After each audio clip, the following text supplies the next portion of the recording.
Mesdames et messieurs, bonsoir et bienvenue sur Sahel TV. Tout de suite, les principaux titres de ce journal. Les travaux de la première édition de la conférence de la langue arabe en Afrique ont démarré aujourd'hui à Nouakchott.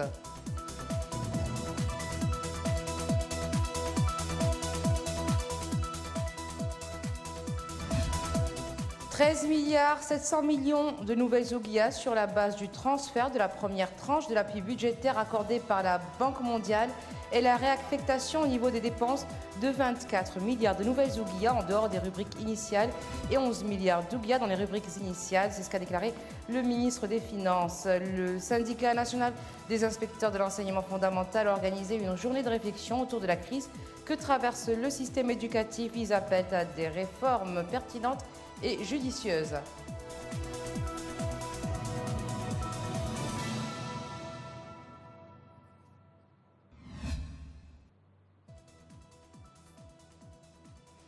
Merci d'être avec nous. Nous excusons pour ce petit incident technique. Organisé par le Conseil supérieur de la langue arabe en Mauritanie en collaboration avec l'Académie de la langue arabe de Chalera, la première édition de la conférence de la langue arabe en Afrique a démarré ses travaux aujourd'hui à Nouakchott.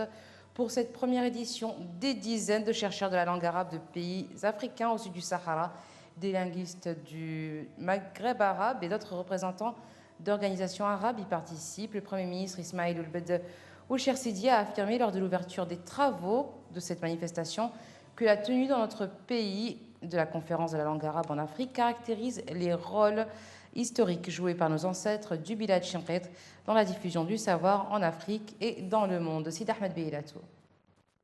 Une panoplie d'hommes de lettres et d'académiciens, de chercheurs de la langue arabe des pays africains au sud du Sahara, en plus de grands linguistes du Maroc, de l'Algérie, d'Arabie Saoudite, d'Égypte, du Soudan et de la Libye, ainsi que des représentants d'organisations arabes participent à cette première édition de la langue arabe. Au cours de cette première journée, le Premier ministre Ismaïl Ould Cheikh Sidiya a affirmé que la tenue dans notre pays de la conférence de la langue arabe s'inscrit dans le cadre de notre détermination commune, officielle et populaire, à poursuivre les rôles historiques joués par nos ancêtres de Bilad Chinqit. Des travaux de la conférence arabe en Afrique s'est déroulé en présence de plusieurs membres du gouvernement et des autorités locales et administratives, ainsi que des diplomates accrédités dans notre pays.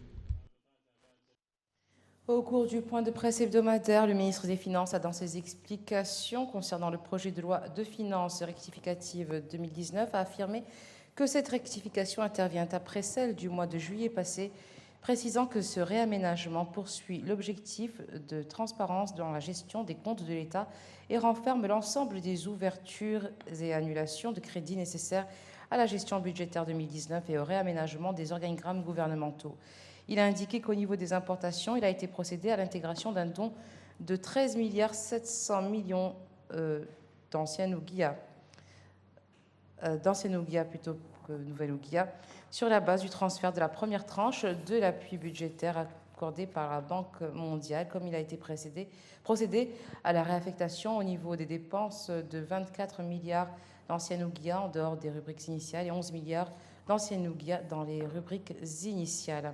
Il a ajouté que ces montants ont été déduits en tranchant 15% du budget de gestion hors salaire et de la dette sensible et de la réaffectation d'une partie des allocations des projets qui ont enregistré une lenteur d'exécution et qu'il s'avère impossible de dépenser avant la fin novembre prochain. Le ministre a souligné que ces montants déduits ont été réaffectés à la réduction du déficit des provisions d'autres rubriques et pour le règlement d'arriérés d'entreprises sensibles, notamment de l'électricité. Le Parti de l'Union pour la République a procédé à Célibabi à la distribution de quantités de produits alimentaires en faveur des populations sinistrées suite aux pluies diluviennes qui sont abattues récemment au niveau de la wilaya. L'aide alimentaire composée de riz, de pâtes alimentaires, de sucre, d'huile et de biscuits a profité à 700 familles dont la liste a été élaborée en coordination avec les autorités administratives locales. Les bénéficiaires de ce geste de solidarité effectué dans le cadre d'une caravane organisée par l'Union pour la République ont salué les efforts consentis par cette formation politique, exprimer leur satisfaction pour le niveau de cette intervention qui illustre le soutien du parti aux populations en difficulté. Le syndicat national des inspecteurs de l'enseignement fondamental a organisé une journée de réflexion autour de la crise que traverse le système éducatif. Il a apprécié la séparation du fondamental et du secondaire et appelé à des réformes pertinentes et judicieuses qui impliquent d'une meilleure collaboration et responsabilisation des inspecteurs du fondamental. C'est récidivé. À un mois des ouvertures des classes, les inspecteurs de l'enseignement fondamental montent au créneau. Le syndicat de cette corporation vient d'organiser une journée de réflexion axée sur le dysfonctionnement de l'enseignement fondamental et les mécanismes de réforme. Nous avons vu exactement la prolifération de plusieurs réformes du système éducatif mauritanien. Donc, ils n'ont jamais pris en compte l'entité principale du fondamental, c'est-à-dire les inspecteurs et les instituteurs.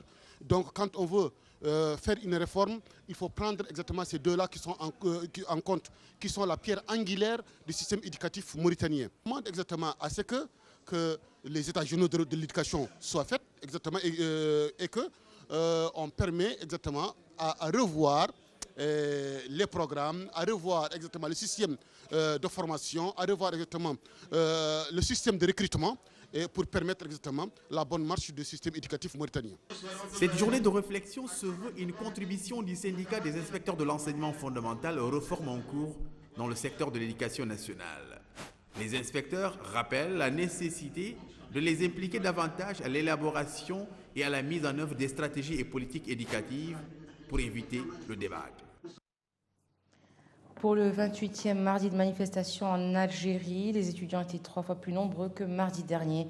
Tous réclament la mise en place d'institutions de transition et expriment leur opposition à la tenue d'une élection présidentielle prématurée. Plusieurs centaines d'étudiants ont manifesté hier à Alger contre la tenue d'une élection présidentielle réclamée la veille par le chef d'état-major de l'armée algérienne. C'est déjà une première dans les annales que le chef de l'armée demande à convoquer le corps électoral, puisque demander la convocation et la convocation en elle-même, ce sont évidemment les prérogatives du président de la République, en l'occurrence donc le chef de l'État intérimaire.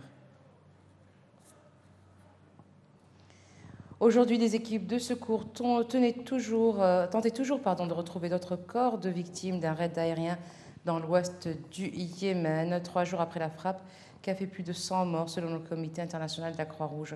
Le raid mené par la coalition, mené par l'Arabie saoudite, a touché dimanche dernier un centre de détention tenu par les rebelles Houthis à Damar, au sud de Sanaa. Le travail continue. Les équipes locales et d'autres venant de Sanaa ont dégagé un certain nombre de cordées décombres. C'est ce qu'a déclaré Hassan Al-Ansi, l'un des secouristes du Croissant-Rouge yéménite. Il n'a pas donné de bilan précis et n'a pas indiqué combien de corps ont été trouvés en 3 jours. Le Croissant-Rouge avait estimé que plus de 100 personnes avaient été tuées dans cette frappe. Après un mois de crise politique inédite, le Premier ministre italien Giuseppe Conte a dévoilé aujourd'hui la liste du nouveau gouvernement porté par une majorité réunissant le Parti démocrate et le mouvement 5 étoiles, composé de 21 ministres, dont 7 femmes.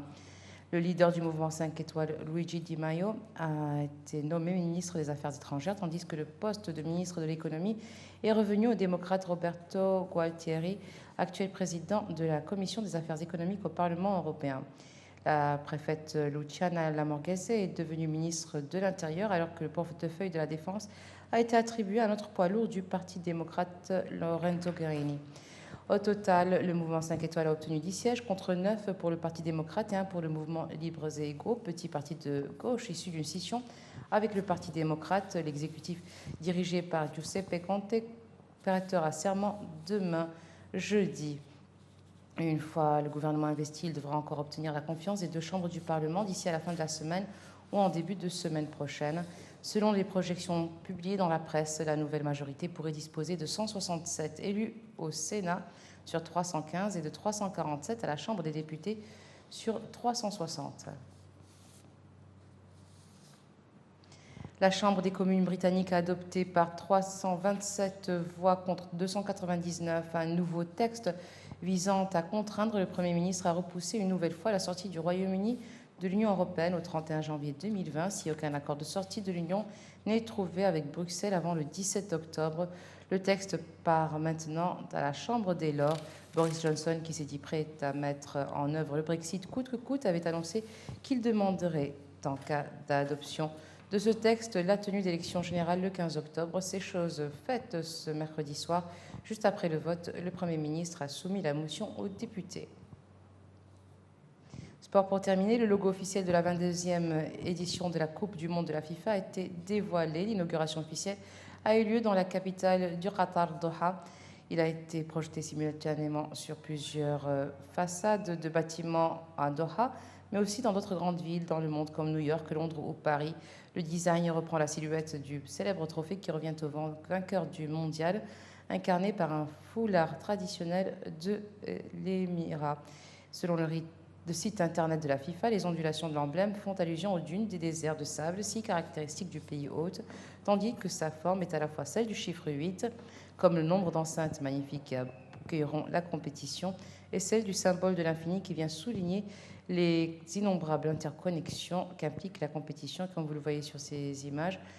Les mots FIFA World Cup Qatar 2022 ont été écrits dans une police arabisante spécialement créée pour l'occasion et accompagnent le logo. Et voilà, ce sera tout pour aujourd'hui. Tout de suite, le rappel des titres.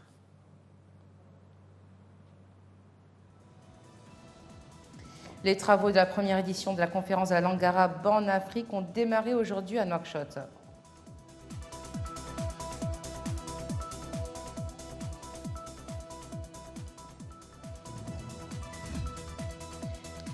« 13,7 milliards d'anciennes ouguias sur la base du transfert de la première tranche de l'appui budgétaire accordé par la Banque mondiale. C'est ce qu'a déclaré le ministre des Finances au cours d'un point de presse.